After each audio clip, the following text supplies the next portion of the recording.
Dr. N. Sreekumar is an assistant professor of philosophy in the Department of Humanities and Social Sciences, Indian Institute of Technology, Madras. He is a gold medalist for MA Philosophy from the Mahatma Gandhi University, Kottayam. He did his MPhil and PhD in Philosophy from the Central University of Hyderabad and specializes in the areas of philosophy of language, continental philosophy and hermeneutics. He has been into the academic profession since 1995 and is taught in Sri Shankaracharya University of Sanskrit, Kaladi, Kerala and BITS Pilani, Rajasthan before joining the IIT Madras in 2003. Dr. Sreekumar has published articles in various journals and has presented papers in national and international seminars. Some of the courses he offers include European Philosophy, Contemporary German Philosophy, Introduction to Indian Philosophy, Philosophical Hermeneutics, Philosophy and Critical Theory, and Philosophy of Language. Welcome to the UGC lecture series in philosophy on Phenomenology and Existentialism, part 16. In this episode, we will be covering the following topics: the concepts of noema and noesis, something which we have already discussed very briefly in the last episode, but we will be covering it in a little detail in this episode. Then the consciousness, the notion of consciousness and its components. So, we are now going to discuss this central concept of consciousness from a different perspective in this episode, and then now the immanent pure phenomena in consciousness. Here the reference is to the notion of meaning or essence, which is so central to phenomenology, particularly to Husserl's phenomenology. And later on we will be mentioning about the concept of reduction, phenomenological reduction, which is envisaged to isolate these meanings or essences in consciousness. We will start with the concept of noesis and noema, and this is by distinguishing the two.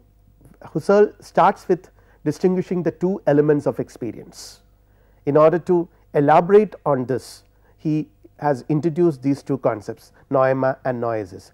We have seen what are the functions these concepts of noema and noesis do in his philosophy in the last episode. Again, to focus more on the essential aspect, see, this is again one important thing, that the concept of meaning, that is, which is so central, and it is to focus on this concept, the two terms noema and noesis are introduced, and then to isolate essences, which ultimately is materialized with a project, with a methodology, the phenomenological reduction, which we are going to see today. Now we have to see the two elements of experience. Number one, the primary contents. Every experience will have these two elements.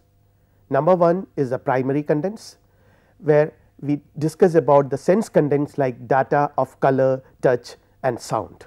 These are the primary contents. Number two, the experiences or phases of experience. So, these two are the essential elements of any experience, primary contents and the experiences. Now, let us focus on primary contents. They are, or they constitute, the meaning giving layer, and they make the concrete intentional experiences take shape out of the sensible elements, and then again they are, the primary contents in themselves do not contain anything intentional. As we have seen in the previous slide, primary contents are constituted of sense contents like data of color, touch and sound. Hence, they are not in themselves, they do not contain anything intentional. Now, let us once again visit the notion of intentional experience. It occurs as unities which come about through the giving of meaning. So, this whole notion of meaning giving or giving of meaning is introduced at this phase of his phenomenological theory, and here it is always in relation to the concept of intentional experience, because it is the intentionality is internally related to the concept of meaning.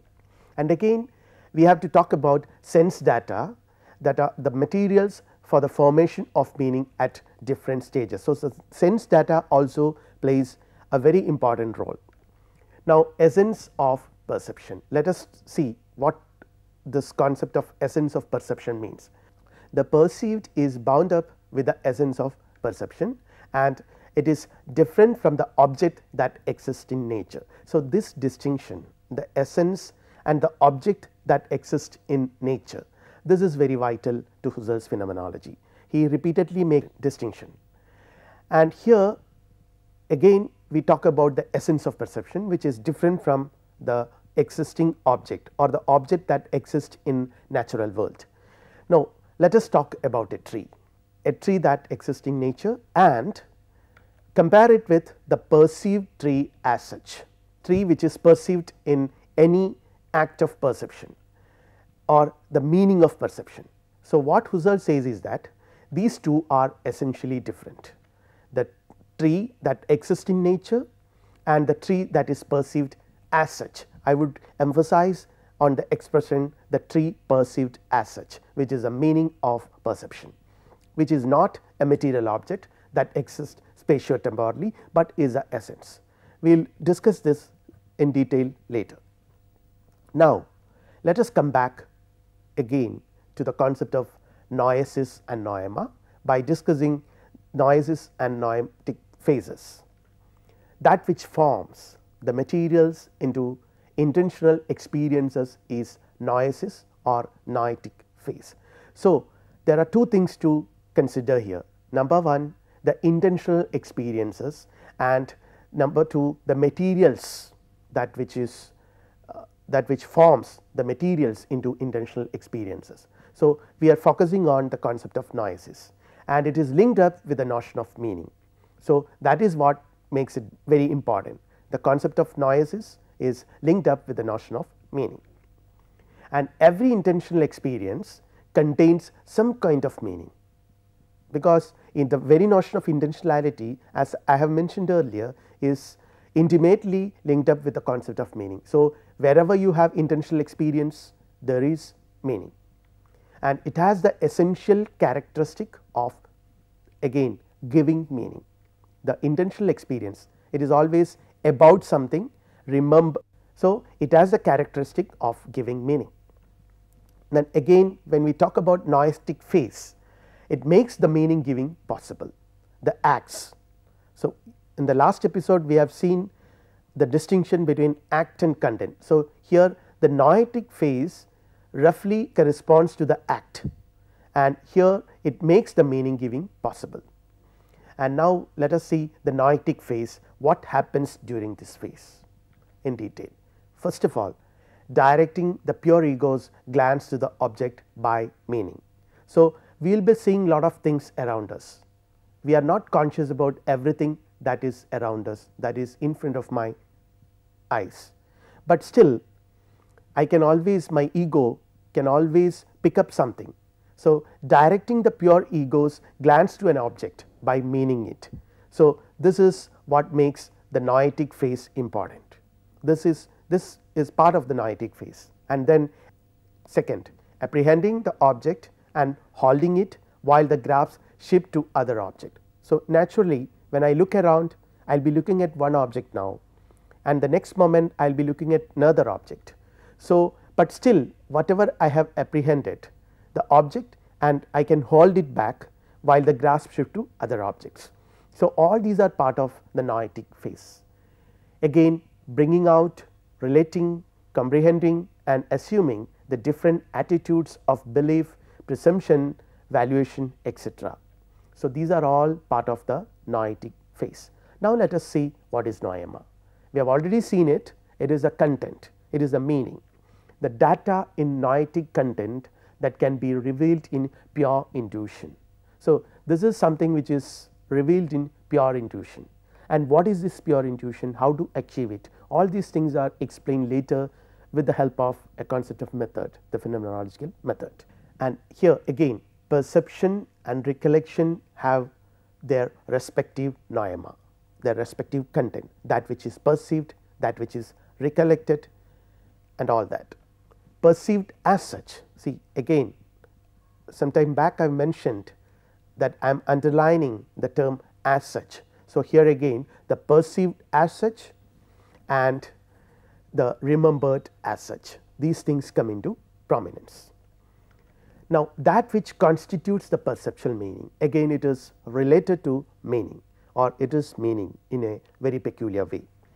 Then the noematic correlate is the meaning. So, what is meaning? It is precisely the noematic correlate. Finally, meaning is immanent in the experience of perception, judgment, etc. As we have seen, in the act of perception, the perceived as such, judgment, the judged as such, that is the meaning, that is the essence. The meaning, again when we talk about meaning, it is a meaning that endures. It is not like the object which will get destroyed or which is subjected to change, but meaning is always that which endures in all the series of experiences I have about him. So, this is with this, and again I can revisit in future because it endures, it does not exhaust with my experience at this moment. So, I can revisit again, and it is graspable by others because it is objectively available for others, and it is not confined to my private domain alone, and finally it is universal and eternal. So, we am talking about meanings which are universal and eternal, which I can revisit again and again, and it is meaning the essence. Now, let us take up this concept, the analysis of phenomenological experience, because as we have seen, the objective is to isolate the meaning, the essence, to grasp the meaning or grasp the essence, which is essentially different from the object that exists in the world. We are going to clarify that. Analysis of phenomenological experience, here to grasp the perceived as such. I have said perceived as such, which is the meaning, and again grasp what is essentially given, something which is essential. It is not contingent, but it is essential. As I said, I can revisit it later. It is universal and eternal. And again, description of that which appears as such in the light of adequate self evidence. Adequate self evidence because it is not dependent on anything else outside it. It is immanent. We are going to see this concept again. The notion of immanence we will be revisiting once again in the context of this notion, the discussion of this concept of essence, noema and the physical object. So, we have to distinguish it. I have briefly said that they are different, but in what sense? Noema are not physical because they are in the consciousness. You find them in the consciousness and they are immanent to the consciousness. So, they cannot be physical like this computer is a physical object which exists in the world and which is spatially temporally located. Now, let us take the example of a real tree, a physical object. You can burn it, it can burn up. A noematic tree on the other hand is eternal, something which cannot be destroyed, which is because it is immanent in the consciousness and it is the essence. And the noematic tree is not the mere image of a tree either. It is not just an image, but it exists objectively, so that it is available for intersubjective discussion. The noematic tree is the tree itself. So, as far as Husserl's phenomenology is concerned, it is a tree itself as phenomenon as meant. It is the meaning as phenomenon as meant, and again it goes beyond the flux, the instant. As I have said, it is eternal, it endures. So, it goes beyond the flux. And now noema and the noematic phase. What is this noema? Let us focus more on this concept, the noema and the noematic phase. Here we will see that the full noema consists in a chain of noematic phases, because we will be observing the same object from various angles, from various perspectives.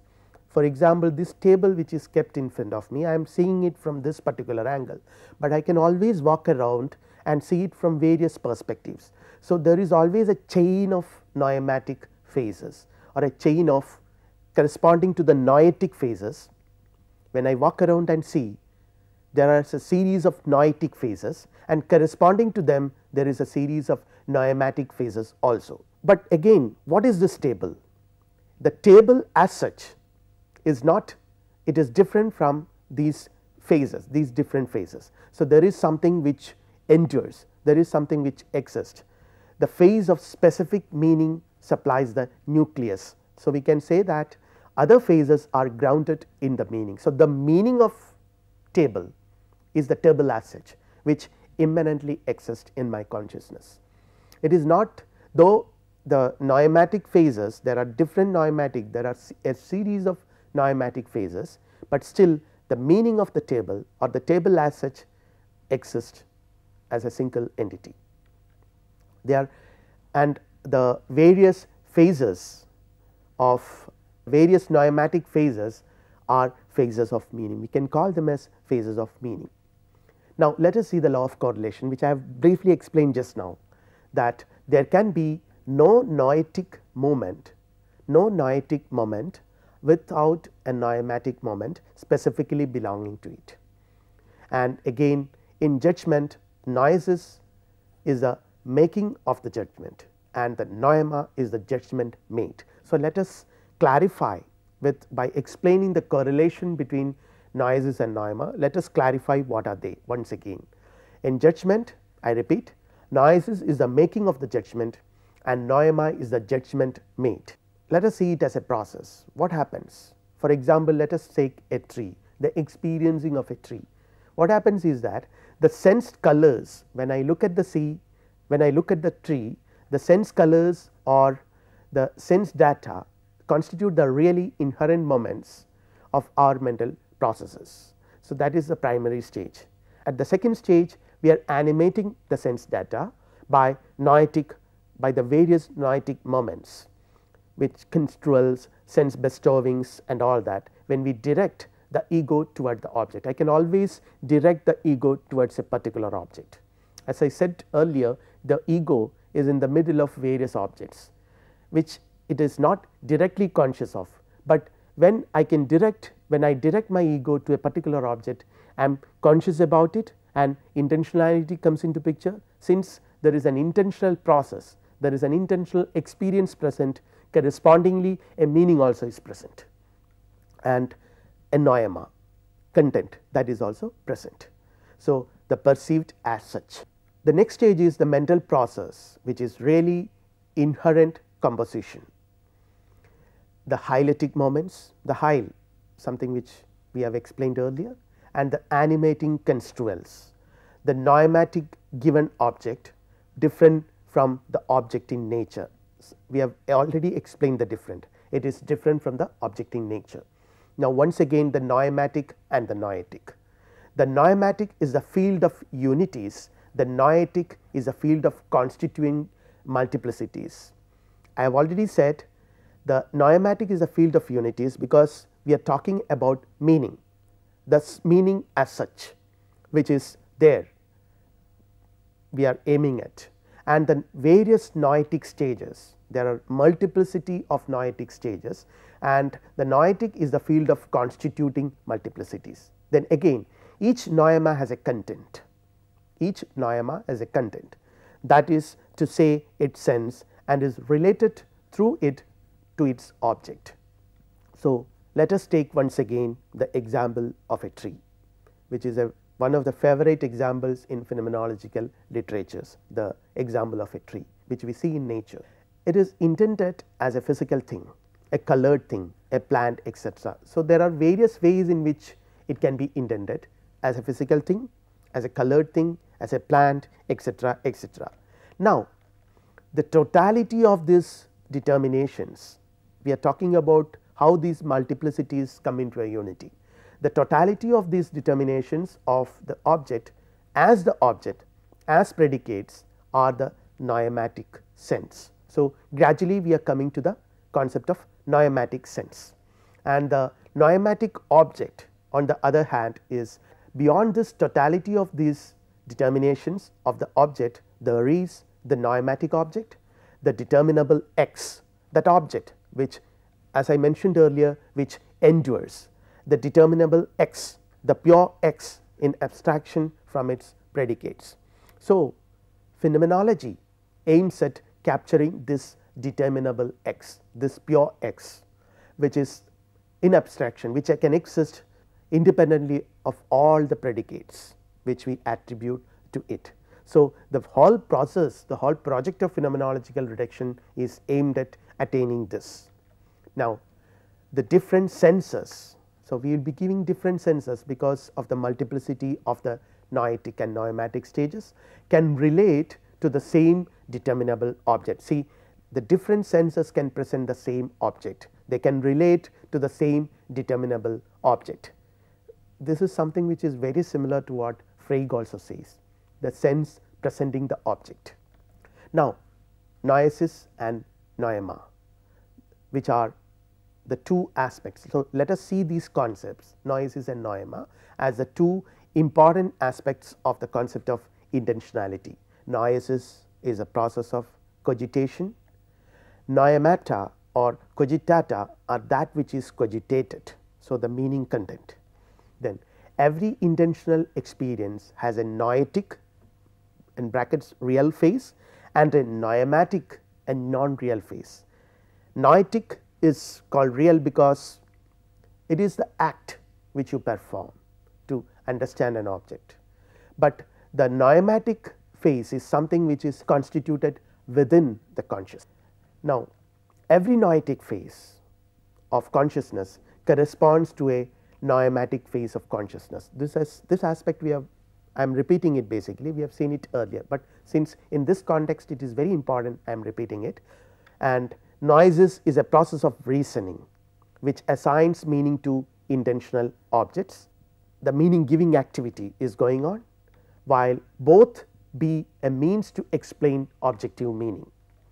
The noetic meaning of transcendent object is discoverable by reason, while the noematic meaning of immanent object is discoverable by pure intuition.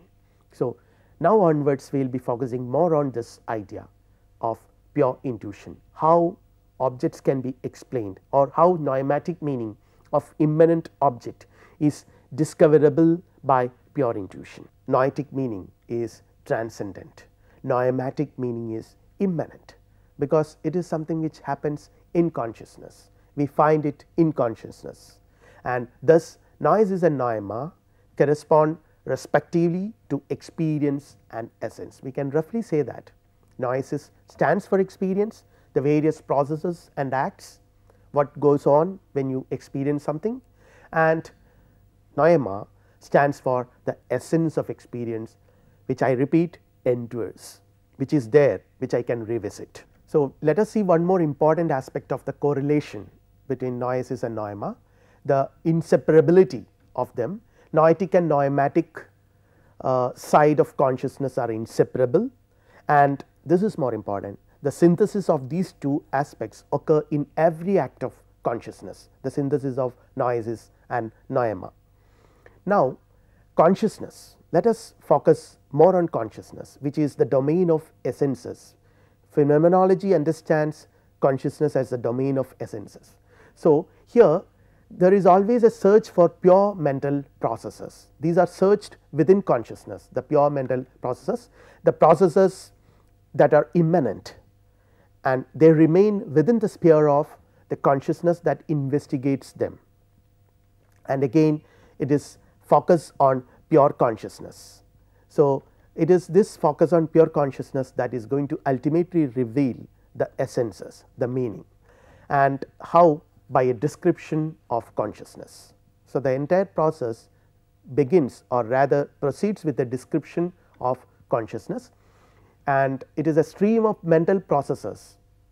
It covers a stream of mental processes including remembering, imagining, judging, willing, describing, feeling, perceiving, and so on and so forth.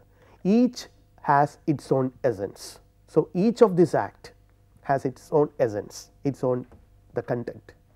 And now, in examining these, we can exclude what does not lie in the mental act itself, and a method is defined for this. So, this is what I have been mentioning, the whole idea of phenomenological method. A method is devised for this, for isolating this, a method to build a science of essences, we can say.